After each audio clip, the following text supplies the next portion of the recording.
పవన్ కి అసలు కుల పిచ్చి ఉన్నదే ఆయనకి, కులం అవసరమే ఆయనకు ఉన్నది. మనందరం చూసాం. ఆయన కాపులకి కుల పిచ్చి లేదు, మీకు కులభావం లేకపోవటం వల్లే నేను భీమవరంలో గాజువాకలో ఓడిపోయానని చెప్పాడు. మీరందరూ నాకు అండగా నిలవండి, ఓటేయండి, నేను కాపు ముఖ్యమంత్రిని చేసి చూపిస్తానని చెప్పాడు. ఇవాళేమో బుడిగం చేద్దామని చెప్తున్నాడు. కాబట్టి ఆయన చంద్రబాబుకి ఎప్పుడు ఏ అవసరం వస్తే ఆ రకంగా మాట్లాడేటువంటి, దానికోసం మాత్రమే మాట్లాడేటువంటి ఆయన నికార్స్ అయినటువంటి పచ్చి అవసరాల మార రాజకీయ నాయకుడు. ఆయన గురించి మనం మాట్లాడుకోవటం వల్ల ఏముండదు ఉపయోగం చెప్పండి? మీకు తెలీదా? మీరందరూ మీ టీవీలో చూపించలేదా పవన్ కళ్యాణ్ కులం గురించి మాట్లాడిన భాష? మరి ఇవన్నీ నేను ఒకరోజు రెల్లిని అంటాడు, నేను ఒకరోజు అదంటాడు, ఒకరోజు కులం లేదంటాడు, ఒకసారి రంగా గారిని కాపాడుకోలేకపోయారు మీ కాపులందరూ అంటాడు. ఆయన నోటికి హద్దు లేదు, ఆయన నోటికి ఆనకట్టలేదు. పవన్ కళ్యాణ్ గారి భాషకి నోటికి ఆనకట్టలేదు. ఏది కావాలంటే చంద్రబాబుకి ఏది అవసరమైతే అది మాట్లాడేటువంటి తత్వం ఉన్నటువంటి మనిషి ఆయన. అంటే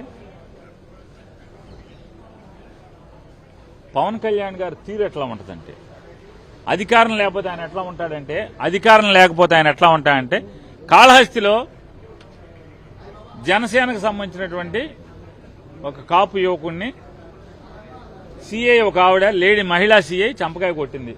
ఆ సీఐ మీద తిరగబడితే వెంటనే ఆయన ప్రెస్ మీట్ పెట్టి, భారీ పెద్ద మీటింగ్ పెట్టి, నువ్వెవడివి, కాకి యూనిఫామ్ ఉన్నంత మాత్రాన, ఒంటి మీద కాకి బట్టలు ఉన్నంత మాత్రాన కొట్టమని నీకే చట్టం చెప్పింది? అంబేద్కర్ రాజ్యాంగం రాసినప్పుడు కొట్టమని చెప్పాడా? కొట్టమని చెప్పలేదు కదా.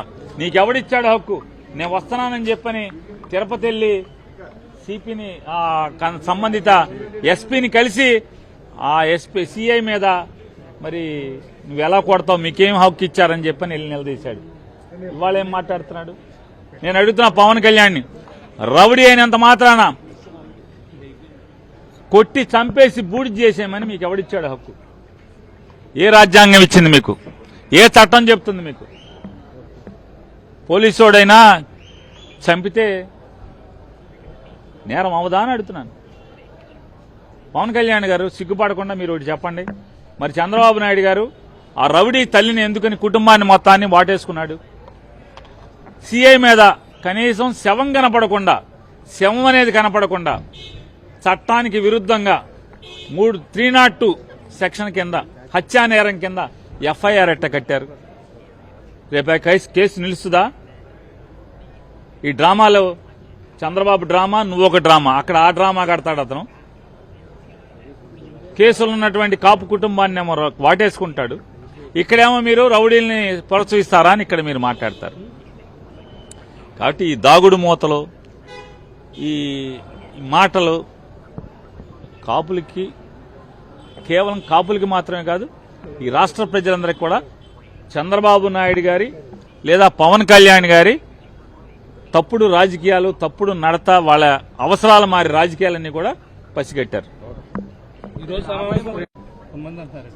ఊరికే నన్ను రెచ్చగొట్టి మీరేదో మాట్లాడించుకోవటం తప్పితే ఎందుకంటారు? ఇప్పుడు మేము రెడ్డి కాపులను, పవన్ కళ్యాణ్ నాయుడు కమ్మ కాపు అవుతాడా ఏంటండి? కాపు కాపే అవసరాల మారి. పవన్ కళ్యాణ్ కమ్మ కాపును, మేమేమో రెడ్డి కాపులు అవుతామండి. ఎందుకు అవుతాం? కాపు కాపే అవుతాం.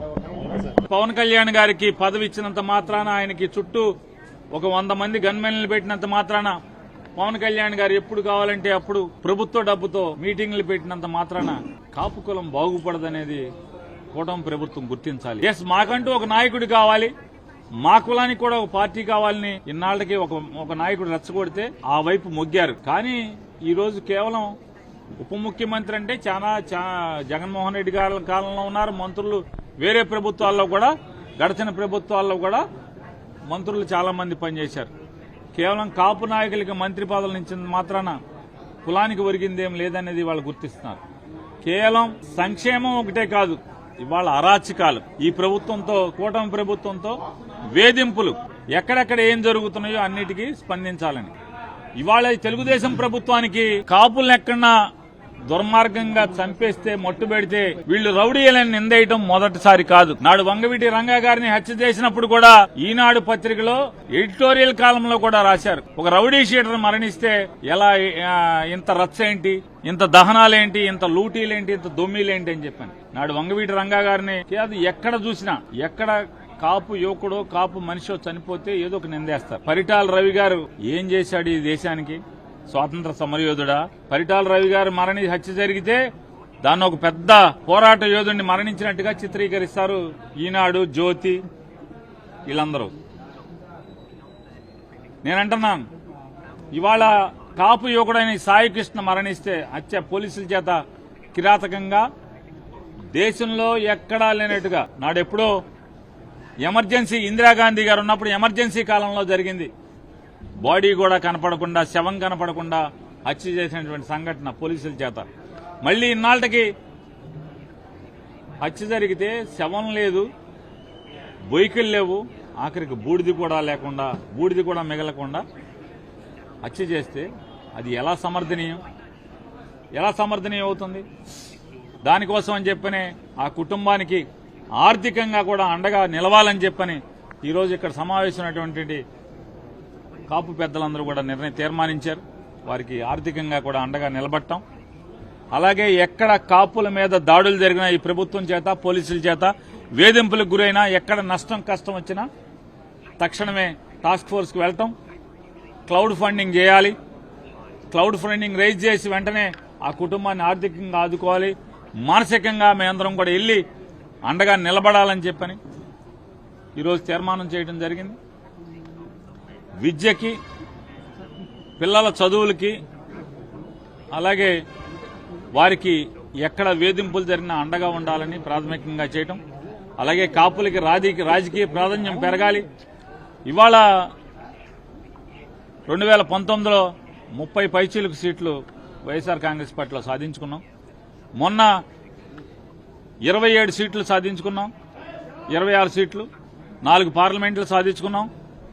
భవిష్యత్తులో ఇంకా పెంచుకునే దానికి కూడా వైఎస్ఆర్ కాంగ్రెస్ పార్టీలో కాపుల ప్రాధాన్యత పెంచుకునే దానికి కూడా ప్రయత్నం చేయాలని చెప్పని, కృషి చేయాలని చెప్పని ఈరోజు తీర్మానం చేయడం జరిగింది. ఇక్కడ ఏతావాత అల్టిమేట్ గా ఫైనల్ గా చేసింది ఏంటంటే 2 సంవత్సరాలుగా ఈ ప్రభుత్వం చేత వేధింపులకు గురి కాబడుతున్నటువంటి, కష్టాలకు గురి కాబడుతున్నటువంటి, ఎవరికి ఏ బాధ వచ్చినా కూడా చిన్న కులాలు, గొంతు వినిపించలేనటువంటి కులాలకు కూడా అండగా నిలవాలి. కాపులతో పాటుగా వారి గొంతై వినిపించాలని చెప్పని ప్రాథమికంగా తీర్మానం చేయటం. భవిష్యత్తులో తొందరలోనే తిరుపతిలోనూ అలాగే విశాఖపట్నంలోనూ కూడా ఇటువంటి సమావేశం ఏర్పాటు చేయాలని చెప్పని, ఆ రోజు జరిగే రోజుకి అప్పటి వరకు ఉన్నటువంటి సమస్యల్ని, సమాజంలో జరుగుతున్నటువంటి ఎవరెవరికి ఏ బాధలు జరుగుతున్నాయో అన్నింటినీ కూడా చర్చించి తగు నిర్ణయం తీసుకోవాలని చెప్పని తీర్మానం చేయడం జరిగింది.